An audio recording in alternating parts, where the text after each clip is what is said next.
We're going bananas here on the final cut today with this wild and woolly indie horror comedy called Psycho Ape.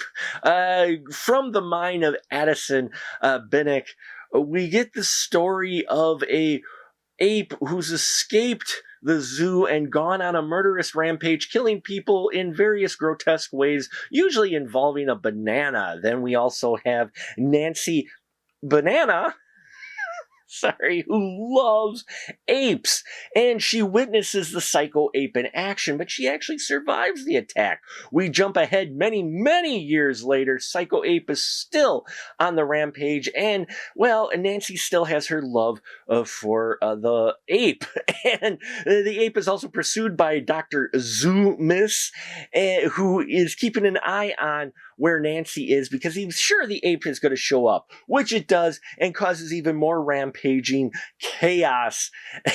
But does the ape scare Nancy, or does Nancy actually have a soft spot in her heart for him? And well, you have to see how this all plays out in this very wild go-go dancer type of play out that really would be at home with trauma. It's a micro production film, folks, that's done kind of in scenes. It does have a bit of a narrative, which I was surprised at, arcing through this film, but it also they take an interesting approach to their craft in putting this together, especially in the editing. They leave extra takes in sometimes. They bring in the crew at random points sometime. And then a psycho ape. Man, his deaths are just are wild, and this is an interesting. Yeah, it's a guy in a suit. It's supposed to be, though, folks.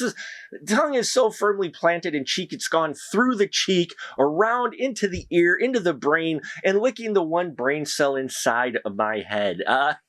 That's how crazy this is. It's not going to be for everyone, okay? This is for select taste. If you don't mind a micro-budget film that really is kinetic and just full of organized chaos to where it kind of makes sense if you pay attention, but it's wafer thin at best. It's a lot of scenes put together that are just psychedelic and gonna be shocking too as well. There's a lot of variety of different humor in this film. It runs the gambit. Now, Bill Whedon plays the Dr. Zoomis character. We saw him in Ramekin 2, and I like this guy quite a bit. He was entertaining, going all in, being the parody of Dr. Loomis, of course. He does it to a T and really just fit the part overall. And then Stefan Albers as the psycho ape. Yeah, this guy, they might actually have you rooting for him. It's hard to say. What I will say is they make some creative edits for their kills. There's a lot of interesting uses for bananas that you will learn about in Psycho Ape. And yeah, Nancy Banana, by the way, is played wonderfully by Kansas Bowling, a filmmaker in her own right, and she's having fun on set and here as the obsessed ape individual. Nancy Banana, what a name. I just can't not say it because it just makes me laugh. But she's all in on this, and I liked her performance in here quite a bit, even though it's a not serious film that is not just rough around the edges, but rough in the middle.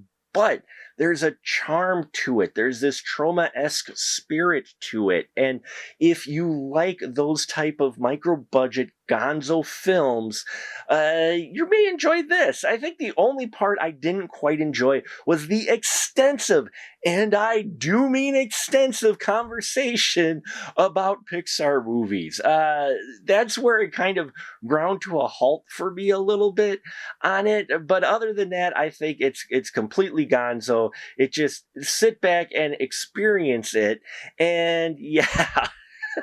I don't know if I'm going to visit it again, but I'm happy I did visit it. So Psycho Ape, there you have it, folks. Check out our Patreon if you haven't already. Leave your comments if you have seen Psycho Ape, what you think of it. Love to hear your constructive thoughts. I thank you for your support, and until next time, remember, keep that ticket stub and support indie horror.